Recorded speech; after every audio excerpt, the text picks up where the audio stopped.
For most people, when we think about our deepest desires and how to get there, we experience some kind of stress response. We might feel more anxious, overwhelmed, frustrated, or completely shut down, even feeling hopeless. In order to really be in control of our feelings and what's happening on the inside, the first step is to familiarize ourselves with our protective parts and understand why they're showing up. Just like we have unique ways of giving and receiving love, we also have unique stress languages. These are the instinctive ways we react when things feel unsafe. Understanding your stress language is key to regulating your nervous system and living a more fulfilling life where your desires manifest. It's about recognizing your patterns, your triggers, and your go-to coping mechanisms. When you know your stress language, you can start to decode your reactions. This self-awareness is the first step towards positive change. Part of stepping toward the life we desire and creating new empowering patterns is to become aware of our stress responses. Our brains are wired for survival. When we sense danger, our nervous system kicks into gear.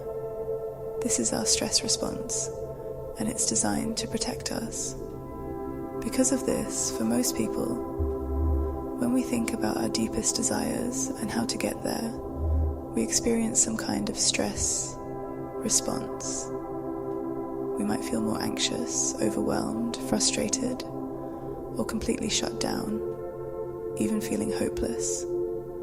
If our desires don't feel safe and is something unfamiliar, then they might trigger our nervous system's sense of danger, and it may respond through dysregulation to protect us. There are 4 main stress responses: fight, flight, freeze, and fawn. Each of these responses has its own set of physical, emotional, and behavioral signs. Understanding these signs can help you identify your dominant stress language. What comes up when you think about your wants and desires? If your desires make you feel unsafe, a fight stress response might lead to heightened agitation, a sense of inner conflict, and a tendency to confront challenges with excessive force or resistance. When it comes to creating your reality, do you tend to withdraw or avoid difficult situations? If so, flight might be your go-to. Do you feel paralyzed or unable to act when stress hits? You might be experiencing a freeze response. Or do you find yourself seeking approval or affirmation in relation to your desires, denying personal desires in favor of external expectations? This is a classic sign of the fawn response. There's no right or wrong stress language. Each response is a natural way of coping with feelings of unsafety. The key is to recognize your dominant style and learn healthy ways to manage it in order to create the life you've always dreamed of. In order to really be in control of our feelings and what is happening on the inside, the first step is to familiarize ourselves with our protective parts and understand why they're showing up. Your nervous system is like your personal bodyguard, scientifically referred to as neuroception. It scans every millisecond of our lives and decides if something is dangerous, life-threatening, or safe.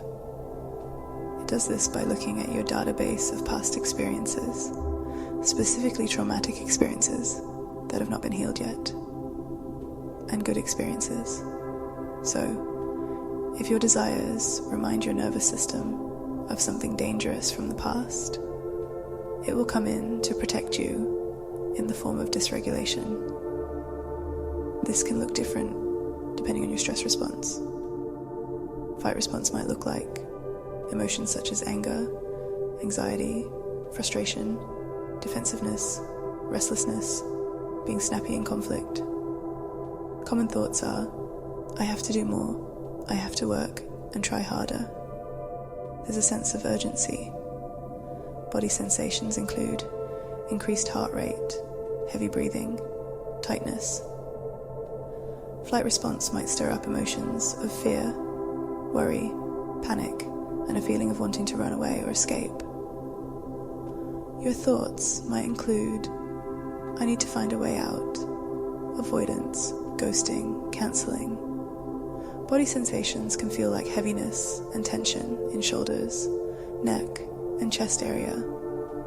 Freeze response tends to emotions of overwhelm, feeling stuck, indecisive, procrastination, scrolling, feeling lots of emotions, but inability to express them.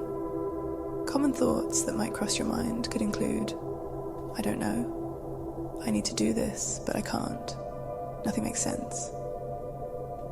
You might find yourself with the following body sensations: disconnection, low energy, lack of focus and clarity, dissociation.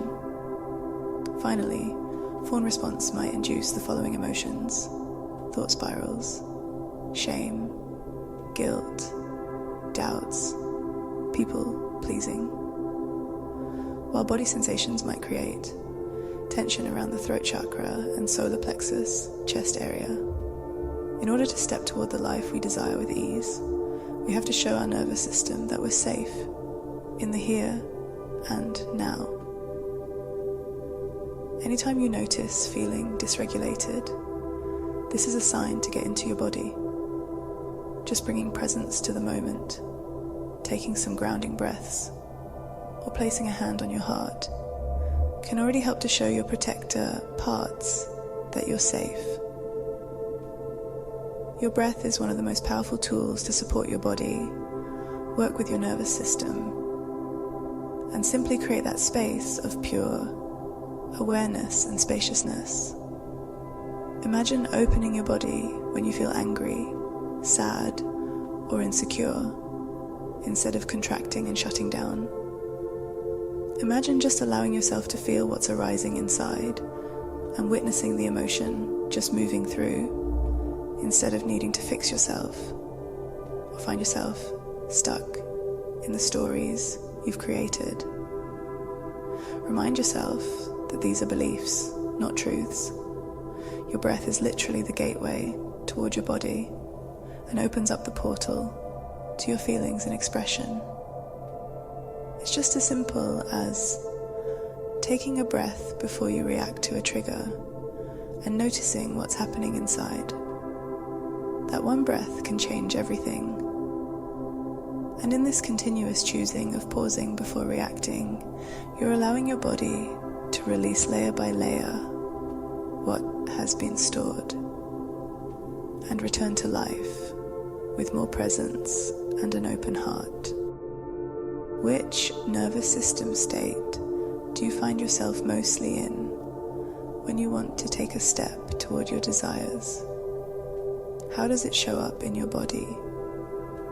Remember, when we're in a period of expansion, when we're stepping into bigger and better versions of ourselves, when we're in this transition of elevating our frequency, there's a period where fear, doubt, and grief comes up, and we think they are markers that we shouldn't be doing what we're doing and that things are going wrong.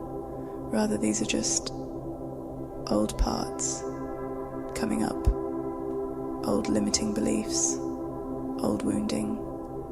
These old parts are trying to keep us safe, but they're connected to old stories. We need to pause and integrate and ask them what they need so we build safety within ourselves in a more holistic way.